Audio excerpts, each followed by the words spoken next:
The views expressed on the following broadcasts do not necessarily reflect those of KHLT, Take 12 Radio, or our affiliates. The opinions on this show should not be considered as medical, psychological, or professional advice and are those of the host, co-host, and guest. Take 12 Radio and KHLT Recovery Broadcasting are not affiliated with any particular 12-step fellowship. One day at a time with its failures and fears,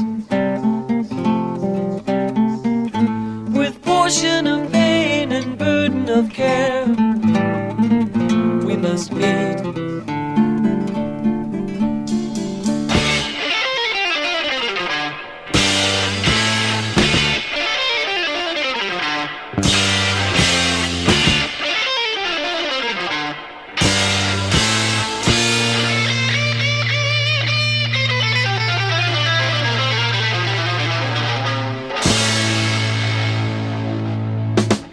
Welcome to Walking Through the Language of the Heart, a journey into the Grapevine writings of Alcoholics Anonymous co-founder Bill W. And now, here are your co-hosts, Chris S. and the Monty'man. That's right. You're doggone right. Or as somebody said one time, you're bloody well right. Chris S. is with us. Hey, Chris. Monty, how's everything going? I hear you were in California. California. Yes, we were. We were in Northern California, specifically Sonoma County. And so that's about 55 miles north of San Francisco. And so we were there for my 50th high school reunion. And, you know, there's a lot of people that just don't age. I mean, they just look good. Now, there's a few that don't look too good, but I was shocked. I was like, wow, I recognize just about every single person without having to look at their name tag. I think that's pretty good. Really? Yeah, that's pretty good. That's pretty good. Yeah. So it was a lot of fun. I will tell you, though, I am glad to be home. I am. California is beautiful. It's nice to go on vacation. But when you're done, right? You just want to be back home. I do a lot of traveling, Monty, and my favorite part is getting home. I'll bet. So we are, folks, as always, in the book, The Language of the Heart, Bill W.'s Grapevine writings from 1944 to 1970. And we are on part 2, continuing from last week on the alcoholism front. So let's pick it up, there, Chris? Sure. You know, this is a cool article. He's wrapping a lot of, you know, the outside organizational and support people together, and you know, telling us how important our friends are really in this article. So I'm going to jump right in. We're on page 187, the bottom second to the bottom paragraph. And it says, I well remember Dr. H.W. Haggard of the Yale University faculty. In 1930, 4 years before I sobered up, this good physician was wondering what ailed drunks. He wanted to begin research, mostly a test tube project at the beginning, to see what their chemistry was all about. This so amused some of his colleagues that no funds were forthcoming from Yale Treasury. But Dr. Haggard was a man with a mission. He put his hands in his own pockets and begged personal friends to do the same. His project launched, and an associate, Dr. Henderson, began work. So what I know about Yale and what Yale became, after these individuals, started their studies, is it became the School of Alcohol Studies. Now, it was at Yale for many, many years, and then it transferred to Rutgers University in New Jersey. I've had a lot to do with the New Jersey people. I haven't really gone to Yale, but I do know that a lot of incredible work was done at Yale. You know, like Dr. Bob's papers ended up in Yale because of the prominence of their alcohol study department. So today, if you would have talked to me 30 years ago, Monty, I would have been critical of Yale and Rutgers and all these people who study us like we're lab rats, you know, and they really don't have anything good to say about, you know, how we're supposed to recover. They're completely concerned about how the mule got in the ditch. They know nothing about getting the mule out of the ditch. You know what I mean? And that's kind of the attitude I would have had. Yeah. Today I'm incredibly grateful that there are non-alcoholic people who dedicate their lives to the study of alcoholism and, you know, trying to find a cure or an answer, or, you know, what is going on genetically, or, you know, what's different about our metabolism. And I'm grateful for these people. I've met a lot of them. I've met a lot of non-alcoholic people who that is their life work, us, and they want to help, you know. Yeah. So I don't know. We've talked about this many times, but I've kind of matured in my perspective. Sure. Now, when you were very active in C4, for instance, there was a lot of people there that weren't alcoholic, right? But they were contributing to the recovery community in one way or another.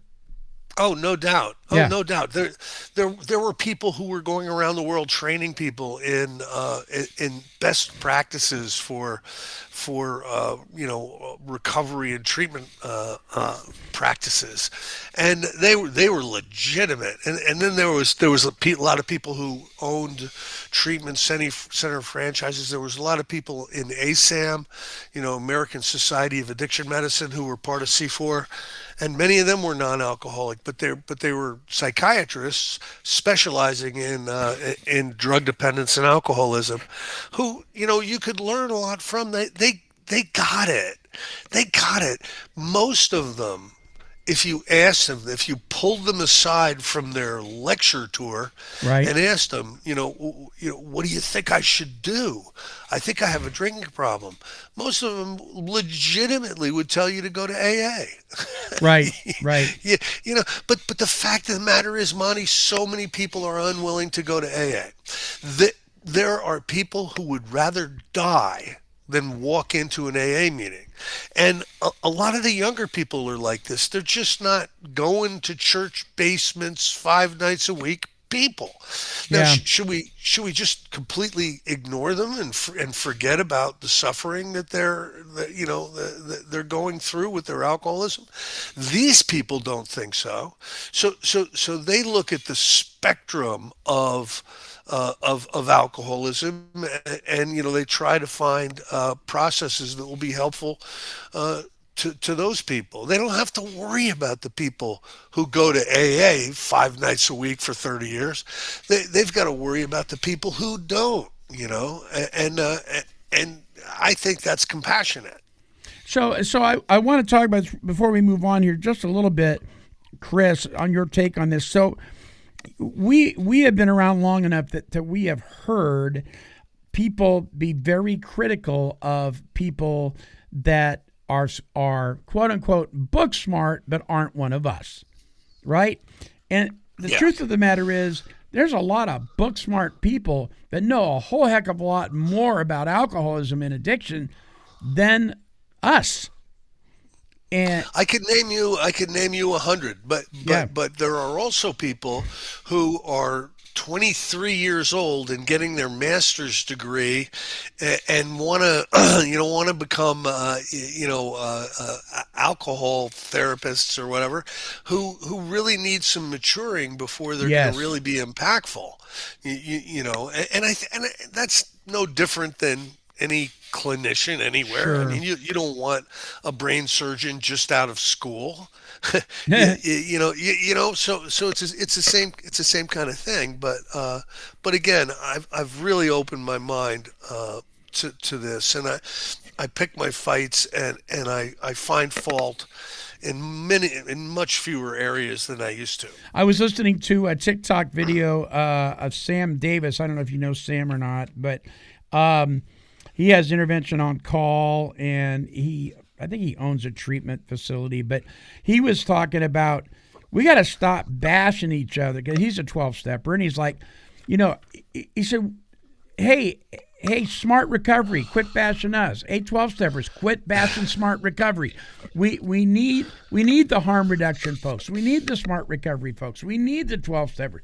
We need, and you mentioned it, we need as many weapons in our arsenal as absolutely possible. This time of thinking that, we got the corner on this thing, it's over. It's over. People are dropping like flies. True? So addictive illness. Let's throw alcoholism into addictive illness. Sure. It either afflicts or affects more people than cancer and heart disease put together. Yeah. So that's what we're up against. So do we need as many people on the team as possible? Yes. Are we going to get some knuckleheads on some of those teams? Yes. But in aggregate, we need as many people focusing on this problem as we can. It's such a devastating illness. So, series of illnesses. So I'm all for it. Yeah, Let's see what Bill says here. Later, in 1937, Dr. Anton Carlson and a group of interested scientists formed a subsidiary body called the Research Council on Problems of Alcohol. This was to be a more inclusive effort. Some of us early New York AAs went to their meetings. Sometimes to cheer, and sometimes, I must confess, to jeer. AAUC then thought it had a monopoly on the drunk fixing business. There you go. Yeah, so it's a maturing process. Yeah. I think if we don't go through that period of time where we're critical of everybody, we missed something. Does that make any sense, Monty? Yeah, because it's part of our growing up. It's part of the bleeding deacon becoming the elder statesman. It's part of the evolution. Yeah. So presently, the Research Council took on a live wire. Dr. E.M. Jellinek. Now, we've all heard of the Jellinek curve, right? I mean, Jellinek was one of the very, very earliest, in the 20th century researchers on alcoholism. And some of the stuff he did has, some legitimacy today. I mean, more has been revealed in the realm of science, but he was a catalyst. So he wasn't an MD, but he was a doctor of pretty much everything else. Learning all about drunks was just a matter of catching up on his back reading. Though a prodigy of learning, he was nevertheless mighty popular with us alcoholics. We called him a dry alcoholic because he could identify with us so well. Even his nickname was endearing. His Hungarian father had dubbed him Bunky, which in that language means the little radish. The little radish got down to business at once. At length, Bunky and Dr. Haggard joined forces and began in 1940 to publish the Quarterly Journal on Studies on Alcohol. I think that's still being published, which devoted itself to articles covering the total field of alcohol research and inquiry. This brought Dr. Jellinek into partnership and close association with Dr. Haggard. In 1943, Dr. Haggard and Bunky organized the Yale School for Alcohol Studies. It was seen that a laboratory and technical journal couldn't get far unless a wider audience was found. The idea was advanced that everybody who bumped into drunks or the alcohol problem should be represented at the school. A strangely assorted crowd turned up in the early sessions. I well remember the venerable Mr. Colvin. He who used to run on the prohibition ticket for the U.S. presidency. On another poll of violent opinion, there were certain representatives of the liquor industry. Sandwiched in between these were a sprinkling of clergymen, social workers, judges, cops, probation officers, educators, and a certain number of us drunks. Everybody had his own axe to grind and his own cast iron convictions. The dries and wets were hardly on speaking terms. Every faction wanted us drunks to agree with them. This was very flattering, but we naturally took the independent course and agreed with practically nobody. This is really interesting. This is the first time I'm reading this and seeing that Bill was really interested in learning. He was a seeker. Yeah. But I can see Bill Wilson sitting with these people, much like Monty, you and I have sat with the C4 people, right? Sure.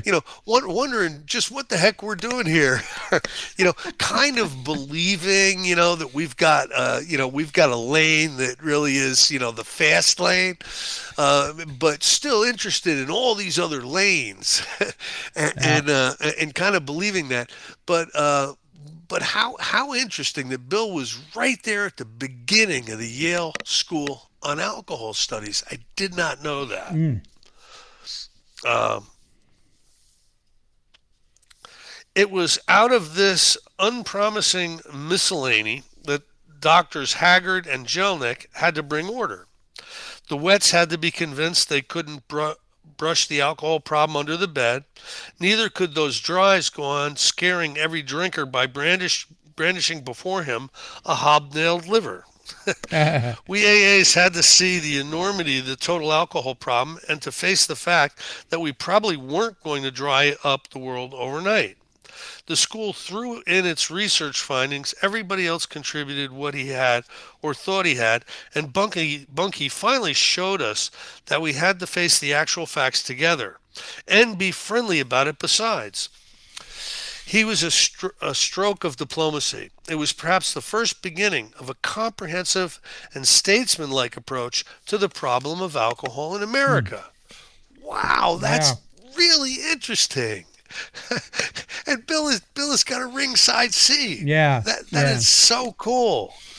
In the next year, 1944, there were two signal events. The Yale group opened up a clinic where there would be plenty of live drunks to research and to treat experimentally.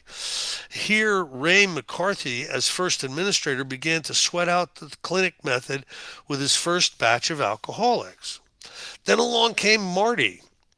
As an early AA, Marty Mann he's talking about, as an early AA, she knew public attitudes had to be changed, that people had to know that alcoholism was a disease and alcoholics could be helped. She developed a plan for an organization to conduct a vigorous program of public education and to organize citizens committees all over the country. She brought her plan to me.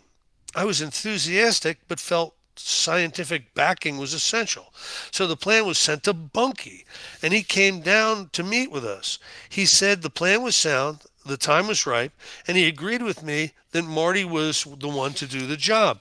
Holy mackerel. I got to say this. So Marty Mann, I mean, this has got to be an extremely challenging venture for her because from what I understood from my grandfather and his stories about his dad and so forth, women alcoholic were not looked at with much favor, even by the men alcoholics, right? I mean, they were considered sloppy and I mean, just the whole thought of a woman drunk was disgusting. And so to have somebody like this step up to the plate, there had to be hoops and challenges that we probably don't even know about that she faced. Marty Mann was really the first successful woman alcoholic in Alcoholics Anonymous, one to stay sober really long term. And what they're talking about here is the organization that she was going to start was the National Council on Alcoholism and Drug Dependence, NCADD. Monty, I've been a board member of that group for 14 years now.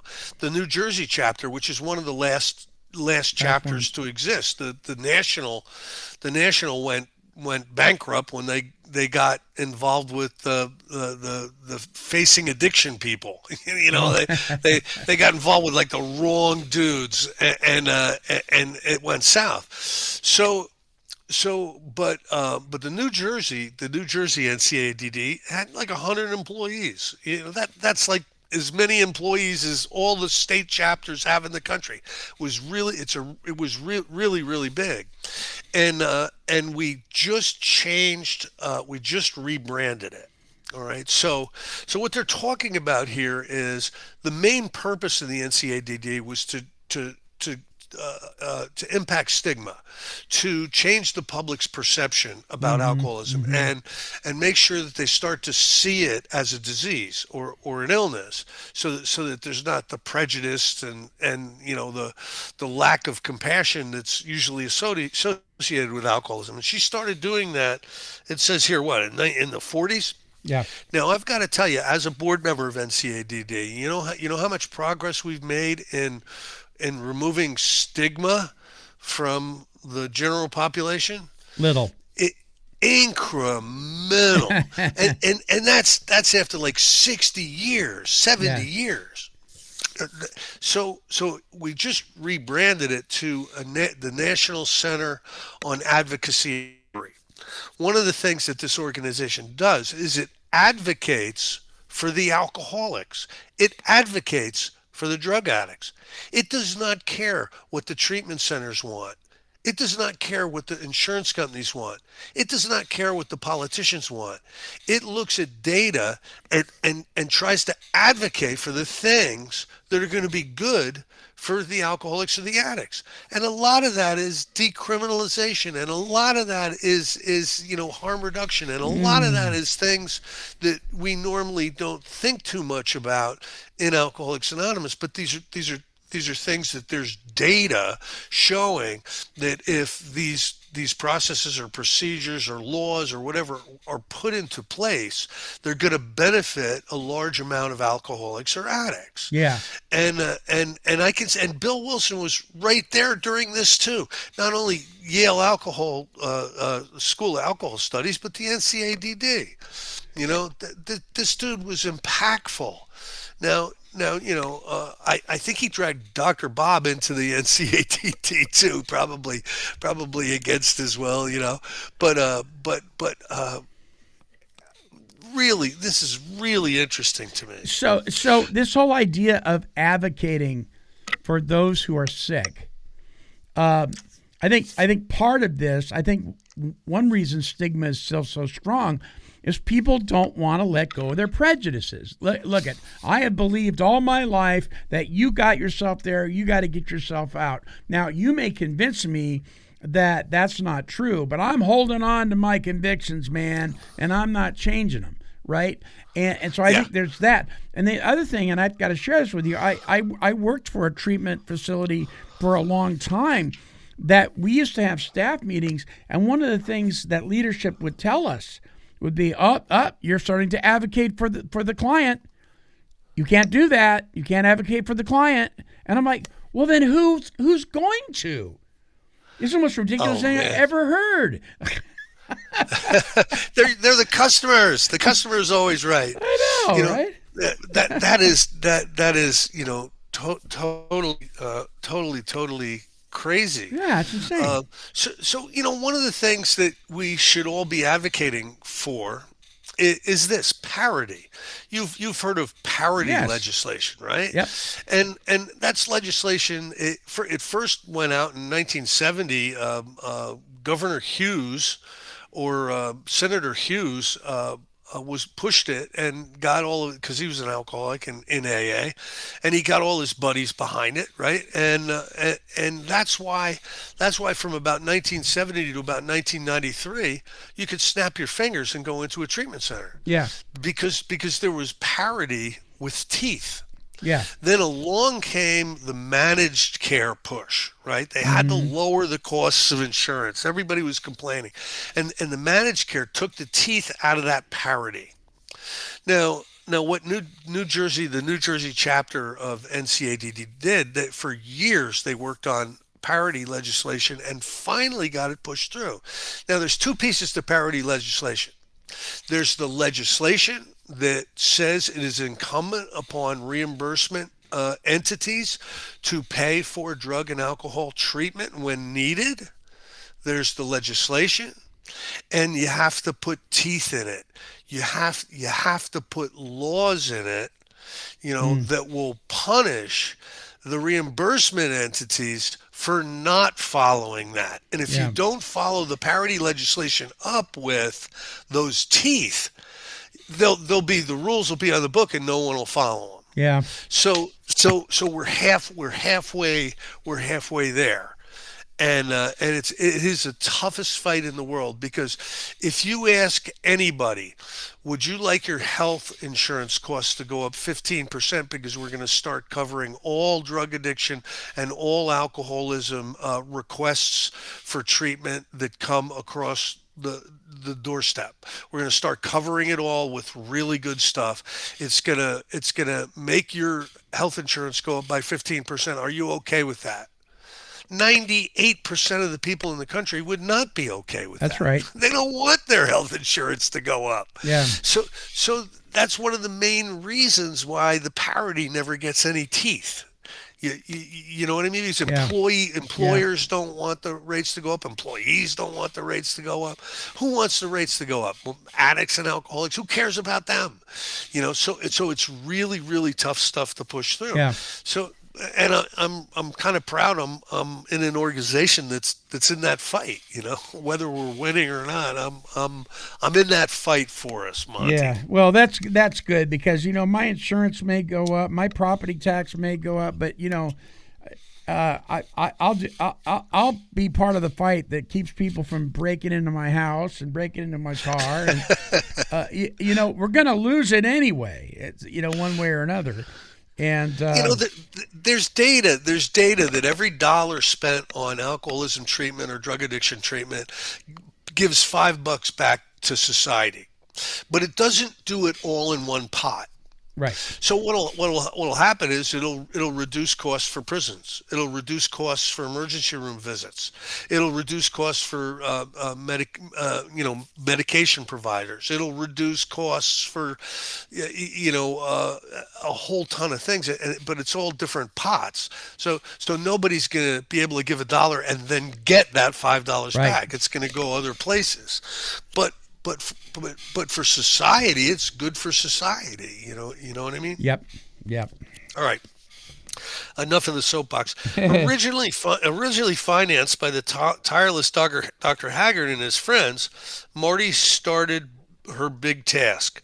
I cannot detail in this space the great accomplishments of Marty and her associates in the present-day National Council on Alcoholism, but I can speak my conviction that no other single agency has done more to educate the public, to open up hospitalization, and to set in motion all manner of constructive projects than this one. Growing pains there have been plenty, but today the NCA, it later was NCADD, it added drugs, results speak for themselves. In 1945, Dr. Selden Bacon, the noted sociologist, was appointed chairman of the first program to be supported by state funds, the Connecticut Commission on Alcoholism. This first state effort was the direct result of the work of Dr. Bacon and the Yale Group. Our friend Selden has since brought his immense energy and the finest perceptions of his profession to the aid of us alcoholics. He is without a doubt one of the best authorities from the social point of view that we now have. I much wish I could name and tell you of many another dedicated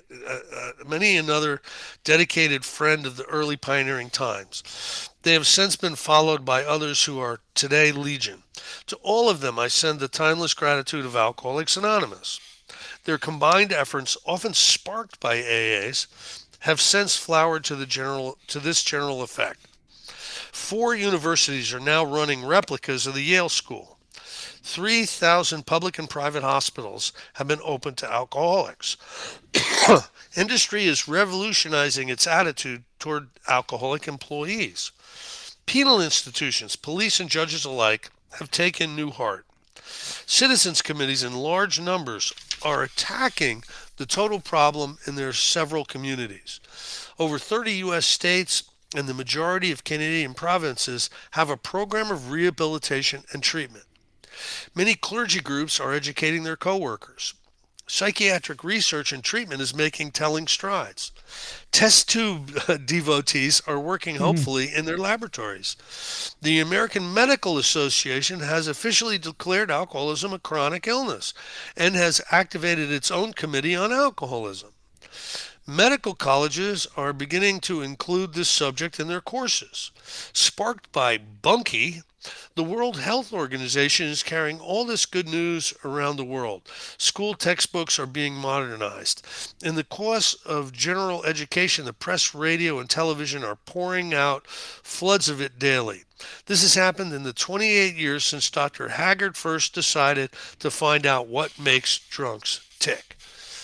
The origin of so much of today's perception and the people involved in the recovery and treatment, Bill is saying started with that first Bunky and Haggard and the Yale School on Alcohol Studies. That is so interesting. Yeah.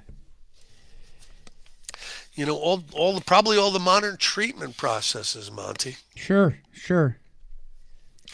So every one of these pioneers in the total field will generously say that had it not been for the living proof of recovery in AA, they could not have gone on. AA was the lodestar of hope and help that kept them at it. Why? Because there's recovery in AA. Mm-hmm. If you're a medical professional, you're not going to want to work in a field where nobody recovers. They all die. You know what I mean? That's going to be just too much for you to bear. So there has to be recoveries, to make it feel really worthwhile. Yeah. To be specializing in that field, don't you think? Yeah, absolutely. I mean, who wants to even take it to meeting level? Who wants to go to a meeting where people are sick all the time? You know what I mean? It gets to the point where, you know what, I'm moving on from this one. This is everybody's just throwing up on each other and everything. So the truth of the matter is, when you do the work, when you have had this spiritual awakening as a result of the work that you've done, then that's evidence-based recovery, right? Yeah. Yeah. My second sponsor, Gary Goodstuff. The one question he always used to ask me. I think you met Gary at Cape Cod. How is it working for you, Chris? How's that working? Yeah. You know what I mean? And what a great question, because we so like to tell our sponsors what we're doing and why we're doing it, right? Right. And he'd always hit me with, "How's that working for you?" Well, no, don't confuse me with with reality here, please. Right. I'm enjoying my delusion, but man, oh man. So let us work alongside all these projects of promise to hasten the recovery of those millions who have not yet found their way out. These varied labors do not need our special endorsement. They need only a helping hand when, as individuals, we can possibly give it. That's an important paragraph. He's telling us to get involved in these things. Yeah. He's telling us to go to the C4 events. He's telling us to go to the Cape Cod Symposium on Addictive Disorders. He's telling us to go to the ASAM conventions and all this stuff and get involved. We don't have to endorse it as AAs, right? But we can be helpful to our friends. Yeah. That is a very, very cool philosophy. So when you think of, and I want the listeners to think about this too, when you think of the world that we currently are experiencing, which is, if we go talk to our grandparents and their grandparents, there's major changes and shifts and dynamics of what the population is doing and believing and all that kind of, but never has it been, I'll just put it this way, so interesting. So, how important is it that people in the 12-step community, people in the treatment community, and these other organizations put aside their differences and step up to the plate, one with each other, and get on the same page? I mean, I had somebody tell me about 5 years ago, get ready. There is going to be an outpouring of drug overdoses. This was before the fentanyl thing happened, like we've never seen. And people that have let their sponsorship skills get rusty in AA and NA, they better hone up on them, and they better step up to the plate, because we're going to need those folks. What do you think about that? Do you think that's true? So I'll tell you this. When we all started to come back to meetings after COVID, Yeah. I was saying the exact same thing, that there are going to be people who relapsed over COVID. There are going to be new people who've never been to a real meeting. Yeah. Hitch up your bootstraps and get ready. Yeah. Because we have to help. And sure enough, that's exactly what happened. Many of these meetings today, there's a whole new group of people. There's a lot of people that disappeared. Yes. They were consistent with meetings for decades, and then COVID hit, and now it's time to come back, and they're not coming back. No. But there's new people coming. Mm-hmm. And then there's people who have relapsed over COVID who might have had some real good time, and they need help.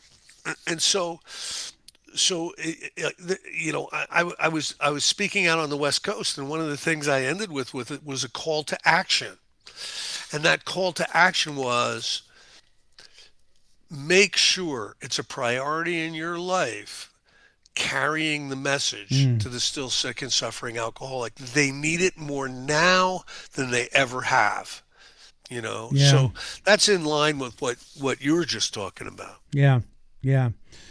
It is all happening, and it is happening so quickly that if you've been taking a nap from your recovery program, wake up, oh sleeper.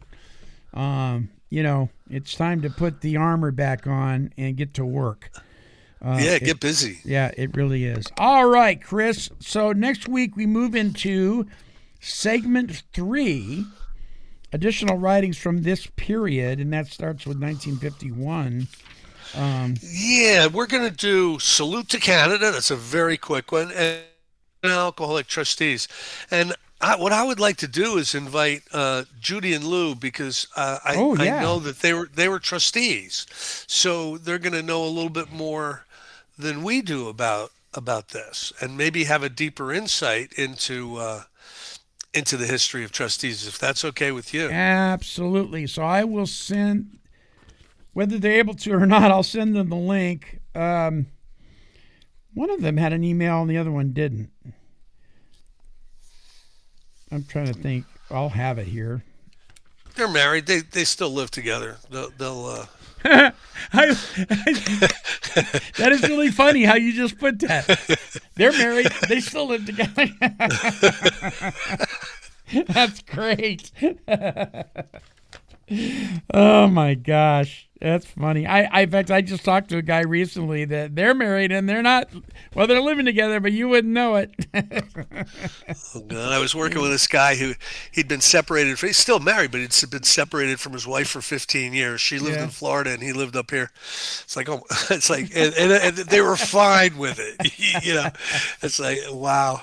I guess to each their own. Yeah.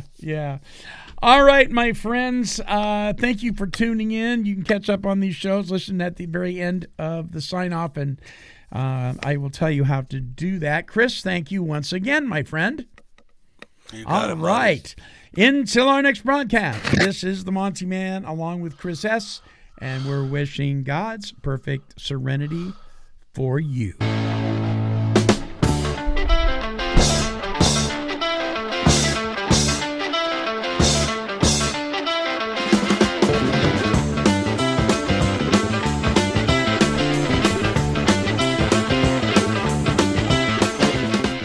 For more recovery workshops with Chris S. and the Monty'man, visit our website at take12radio.com and click on the Recovery Workshops banner.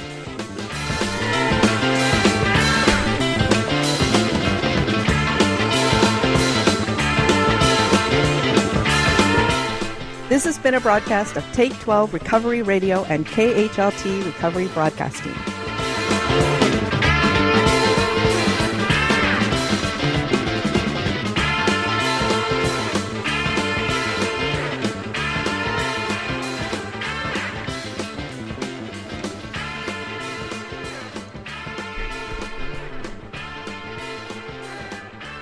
This has been a Chicken and a Pig production. Kitty, kitty, kitty, kitty. Meow, meow, meow. Woof.